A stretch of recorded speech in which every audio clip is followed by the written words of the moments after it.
absolutely no sense. And I swear, they're putting all this money into that girl who ain't done blank but be white. I'm sick of this and Kathy.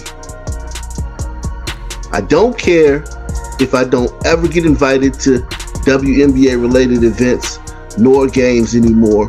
Enough is enough. The WNBA just got exposed in 4K, and it's messier than a Game 7 airball.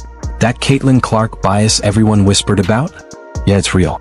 Brand new footage just ripped the cover up wide open, so blatant even the refs are avoiding cameras. Missed calls, ignored fouls, straight up disrespect. They weren't just letting her play, they were playing her.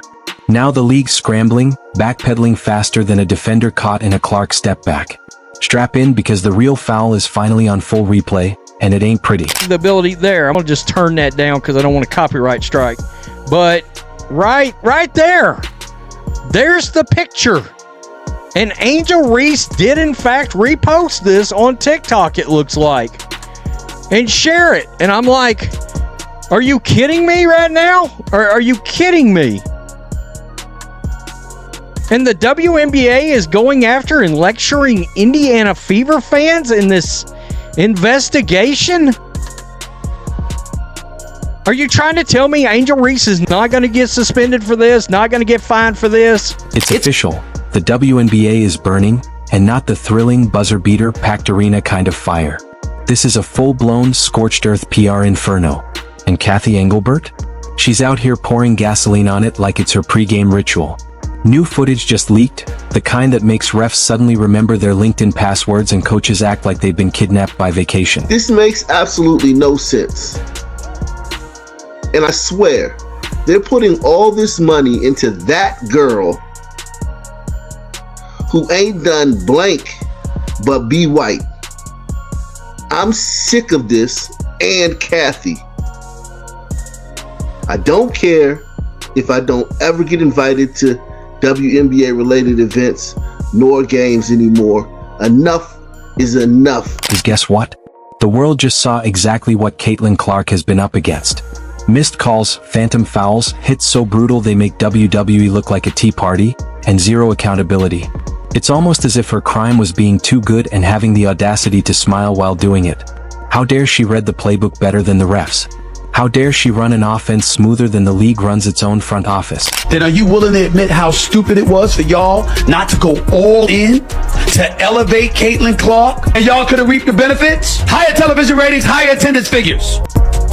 Ladies and gentlemen, that doesn't come courtesy of a league. It comes courtesy of the players that play in the league. And in her case, she was the most popular, which means she could have helped your bottom line, which means you should have seen that from day one and maximized it. But you didn't do it. You didn't want to, rather. You were a bit hesitant and reluctant and resistant to it. The first half seemed pretty choppy with, the amount of fouls, the challenges. Just how did that affect you as the point guard and just the team's pace as a whole?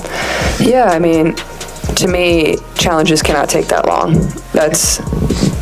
It ruins the flow of the game. I get it. It's early in the year. The refs want to make the right call.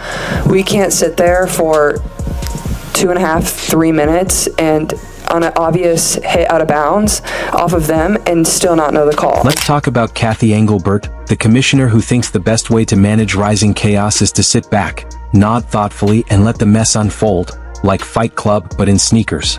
She had one job: keep this league from turning into a Real Housewives reunion with jerseys.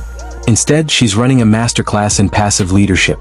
Racism gets a free pass, coaches act like unsupervised middle school gym teachers, and refs call games based on vibes alone. So with this, it kind of confirms my hypothesis that the WNBA was looking at stuff on social media and thought it was a good idea to open an investigation based on social media claims that didn't. This isn't just about missed calls.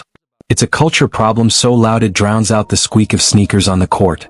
The bias Caitlin's facing isn't accidental, it's strategic. You don't miss that many fouls by mistake.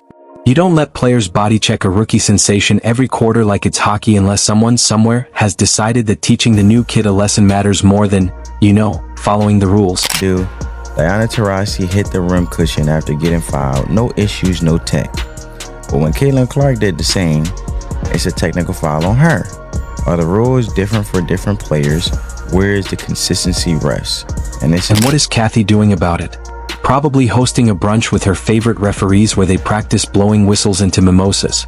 There's been no meaningful discipline, no statement, no outrage, no accountability, just a slow, steady shrug from the league office while fans go full detective on Twitter, dissecting game footage like it's the Zapruder film. Let's get one thing straight. Caitlin Clark isn't just a rookie. She's a walking masterclass in basketball IQ. The kind of player who sees 3 plays ahead and probably dreams in X's and O's. The refs. They're just trying to remember which way to run when the whistle blows. And that's the problem. She's made them look bad. Not because she talks back, not because she's arrogant, but because she knows the rules, the plays, the angles. When she politely points out she was body slammed under the rim, the refs act like she questioned their manhood. So now what? Now we get the footage, the glorious high-def slow-motion receipts, and suddenly the WNBA is panicking. Executives are triple-checking email drafts. Refs are scheduling eye exams. And Kathy? She's probably hiding under her desk, wondering if this is the moment someone actually asked her to leave. Good as it can be. Obviously, not every, they're humans, looking at technology. Basketball is a little more complex than tennis, for instance, around technology of officiating. So we're looking at a variety of different dimensions. I know. The truth?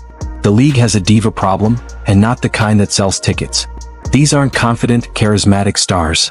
They're ego-filled chaos agents who think being loud and petty is a substitute for being good. They foul like it's personal, whine like toddlers denied a nap, and worst of all, they target Caitlin because she's everything they're not. Focused, composed, lethal. She doesn't need to trash talk. Her game screams louder than any mic'd up sideline rant. But the real tragedy? It's not just the players. The system is complicit. Coaches refuse to rein in their stars, refs clearly left their rulebooks at home, and Kathy Engelbert floats above it all like the captain of a ship she's actively letting sink. She could have stepped in, laid down the law, said, maybe don't treat the league's biggest new star like she just insulted your mother. But she didn't, because leadership is hard and brunch is easier. And the owners? Don't get me started. Sitting back, sipping overpriced lattes, acting like their franchises aren't one Twitter scandal away from mutiny. You'd think at least one would care that their ticket-selling prodigy is getting tackled mid-drive while the refs check their Fitbits. But no, they're too busy posting inspirational quotes on LinkedIn and pretending this dumpster fire is a candle.